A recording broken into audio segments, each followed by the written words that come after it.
कर रहे हैं बेलमेंट के सेक्शन 158 से। तो वो कहता है repayment by bailor of necessary expenses whereby the conditions of the bailment the goods are to be kept or to be carried or to have work done upon them by the bailee for the bailor and the bailee is to receive no remuneration. The bailor shall repay the bailee the necessary expenses incurred by him for the purpose of the bailment. तो अगर जो conditions है bailment की, उसमें goods को या तो रखना है या तो उसको कहीं कैरीड करके कहीं ले जाना है या उसमें कोई काम करवाना है बेली को बेलर के लिए, और उसके लिए बेली को कोई रेम्यूनरेशन नहीं मिलता है, तो बेलर उसे बेली को जो भी नेसेसरी एक्सपेंसेस है जो काम करवाने में या वो गुड्स को ले जाने में इंकर्ड हुए हैं एक्सपेंसेस बेली को, वो बेलर देगा इस बेलमेंट के पर्पस के लिए। Next section, section 159, restoration of goods lent gratuitously. The lender of a thing for use may at any time require its return if the loan was gratuitous, even though he lent it for a specified time or purpose. But if on the faith of such loan made for a specified time or purpose, the borrower has acted in such a manner that the return of the thing lent before the time agreed upon would cause him loss exceeding the benefit actually derived by him from the loan, the lender must, if he compels the return, indemnify the borrower for the amount in which the loss so occasioned exceeds the benefit so derived. अगर loan gratuitous है तो lender जिसने सामान दिया है वो कभी भी सामान की वापसी की अपेक्षा रख सकता है, तब भी जब सामान किसी टाइम या पर्पस के हिसाब से दिया हो। पर जब सामान टाइम और पर्पस के फेथ में दिया है और बोरोअर ने पहले ही बता दिया है कि अगर वो सामान समय या पर्पस से पहले वापस करेगा तो उसे जो बेनिफिट हुआ है उससे ज़्यादा उसे लॉस होगा, और लेंडर तो भी कंपेल करता है कि उसे सामान वापस चाहिए, तो जो लेंडर है वो बोरोअर को कंपेंसेट करेगा लॉस के लिए जो उसे बेनिफिट से ज़्यादा हो रहा था।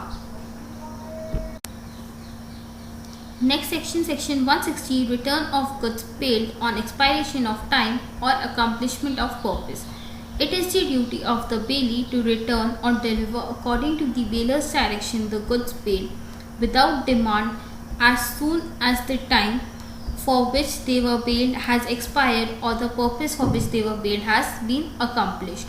तो ये ड्यूटी है बेली की कि वो सामान वापस करे बेलर के डायरेक्शन पे बिना बेलर के डिमांड किए, मतलब उसको डिमांड करने की ज़रूरत नहीं पड़नी चाहिए। जैसे ही टाइम ख़त्म होता है जिसके लिए वो गुड्स बेल्ड हुए थे, वो या तो पर्पस जिस कारण से वो बेल्ड हुए थे गुड्स वो पर्पस ख़त्म हो गया है, तो भी वो गुड्स को उसको वापस करना है बेलर को। Next section, section 161, bailee's responsibility when goods are not duly returned. If by the fault of the bailee the goods are not returned, delivered or tendered at the proper time, he is responsible to the bailor for any loss, destruction or deterioration of the goods from that time. तो अगर बेली fail होता है goods को वापस करने में या वापस उसको डिलीवरी देने में या उसको प्रस्तुत करने को बेलर के सामने प्रॉपर टाइम पे, तो वो रिस्पॉन्सिबल होगा कोई भी लॉस, कोई भी खराबी और कोई भी क्षय के लिए उस टाइम से, जैसी वो एक्सपायरी ख़त्म होती है उस टाइम से जब तक वो नहीं दे पाता है गुड्स, तब तक के लिए बेली रिस्पॉन्सिबल रहेगा। Section 162, termination of gratuitous bailment bye death. A gratuitous bailment is terminated bye death either of the baler और ऑफ द बेली. तो जो ग्रेच्युटस बेलमेंट है वो टर्मिनेट हो जाएगी या तो बेलर की डेथ पे या बेली की डेथ पे, दोनों में से किसी एक की अगर डेथ होती है तो टर्मिनेट हो जाएगी gratuitous bailment. Next section, section 163, bailor entitled to increase of profit from goods paid.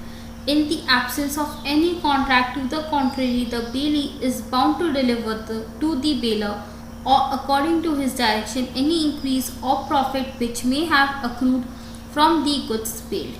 तो कॉन्ट्रैक्ट नहीं भी हो बेलमेंट का तो भी बेली बाउंड है कि जो भी उससे गुड्स बेल्ड किए हैं उसमें से जो भी प्रॉफिट आता है या कुछ इंक्रीज होता है वो उसके साथ जो गुड बेल्ड किए हैं उसके साथ वो बेलर को वापस करे, या तो डिलीवर करे या उसके डायरेक्शन में उसे वापस करे, बेलर को वापस करे। Example, A leaves a cow in the custody of B to be taken care of. The cow has a calf. B is bound to deliver the calf as well as the cow to A.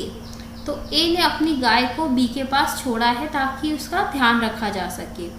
अब वो गाय का एक बछड़ा हो गया है, तो B का ये कर्तव्य है कि वो गाय और उसका बछड़ा दोनों A को वापस करे।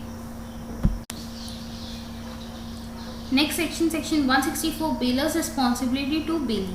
The bailor is responsible to the bailee for any loss which the bailee may sustain by reason that the bailor was not entitled to make the bailment or to receive back the goods or to give direction respecting them.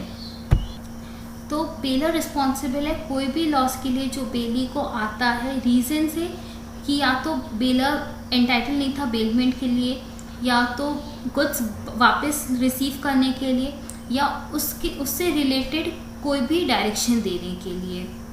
Your valuable comment, feedback or if any queries in comment box. Thank you for watching. Stay tuned for my next video.